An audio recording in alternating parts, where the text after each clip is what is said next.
This is Romania, the Christmas Revolution by Tamar D and Emmy N So, let's start learning.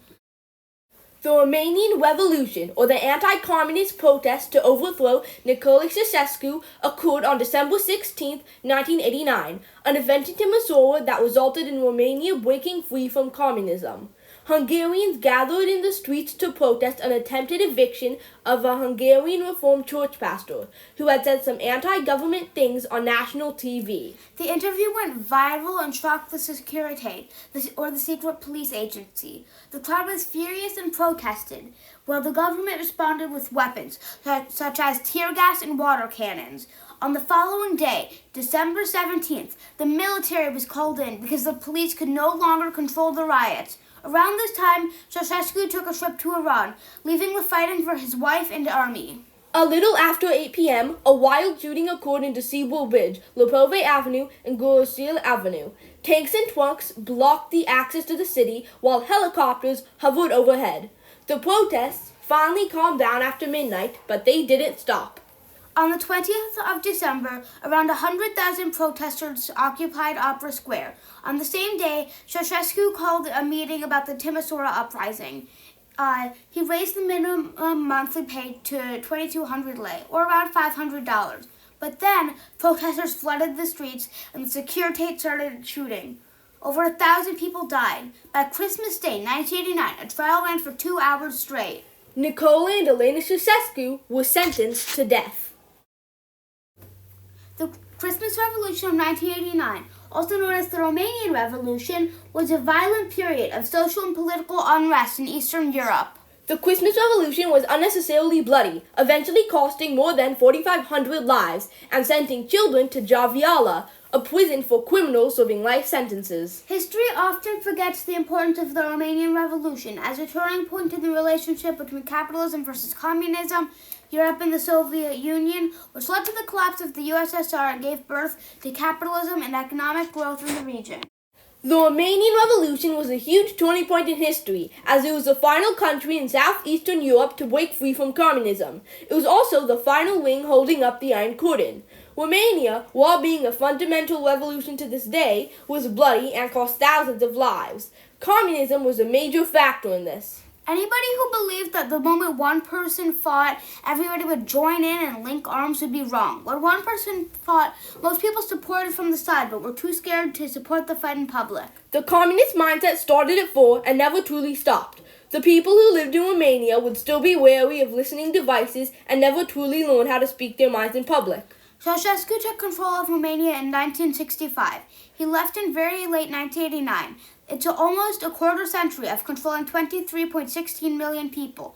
There were a massive amount of kids during his reign. Remember, the fetus belongs to the society is something the sick leader said, so he could convince women to create a higher population he could control over. Women were pressured into having kids with the rewards of medals and fancy titles.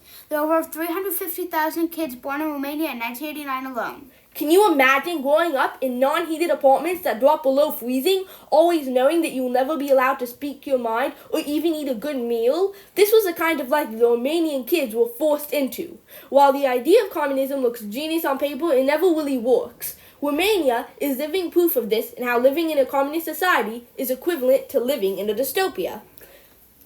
Ceausescu, Romania's beloved leader, was a controlling and tyrannical dictator who supported this idea of a society.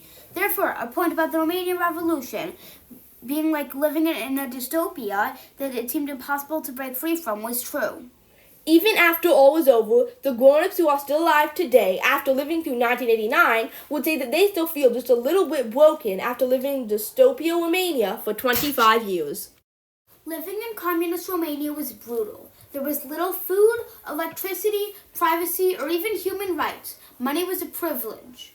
Instead of lei, the Romanians used a system of trading cigarettes and other items. By the 1980s, Ceausescu decided to pay Romania's debts by exporting as much as possible. Citizens were expected to shiver in line for absolutely anything. People would risk hypothermia for old expired beans. And they would rise at 2 a.m. to get milk. Religion and books were banned. When there was electricity, TV would show nothing but propaganda and suits to Ceausescu. At 4, kids would become falcons of the fatherhood, pronouncing their undying love of Ceausescu. When they entered second grade, they would become pioneers, again praying to him. Women would be checked for pregnancy at their place of work. Ceausescu often said things like the fetus is the property of the entire society. Heroic women give children to the homeland, and even anyone who avoids having kids is a deserter. If the government didn't like you, they would send a secure hate offer to your school or work. They would recruit you to become a blue-eyed boy. You would become a government spy. There were over 450,000 spies by the collapse. Previously, no one had ever stood up to Ceausescu. They may have had their own opinions, but would not dare to speak them aloud. Philips were everywhere. Telephones, if you were lucky enough to have one, were bugged. So were light fixtures, radios, and televisions. If that wasn't enough, there were spies everywhere. The Securitate would even recruit children. At the height of Ceausescu's rule, there were over 450,000 children recruited.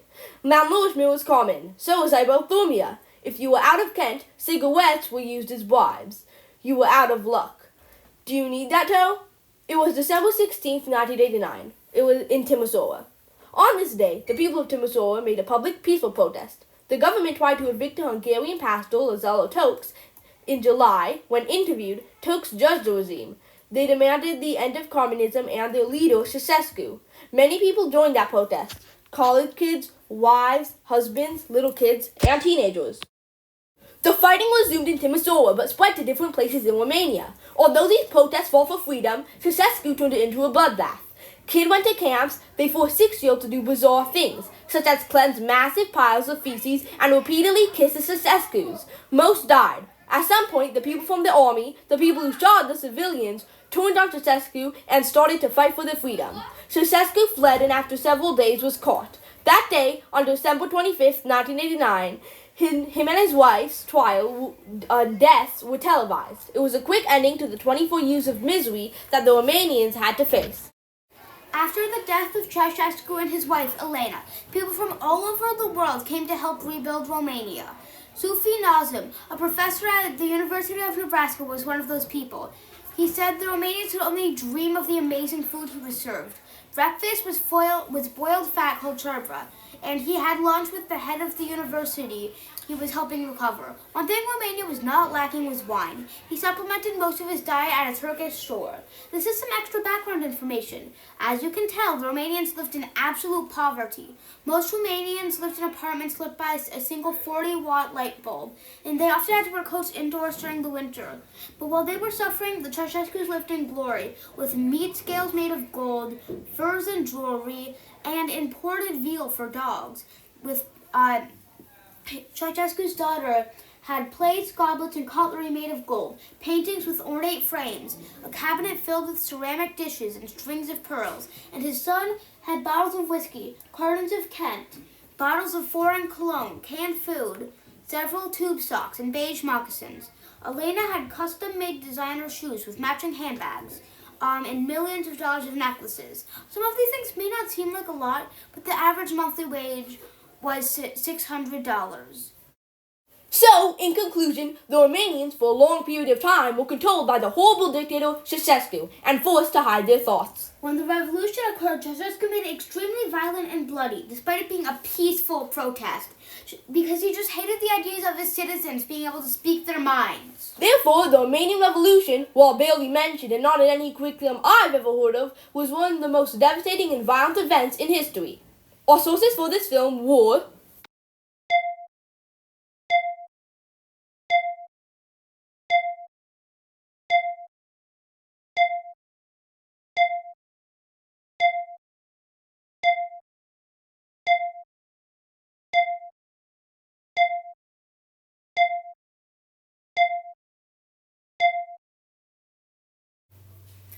This was Romania The Christmas Revolution by Tamar D and Emmy N Tamar D. Thanks for watching!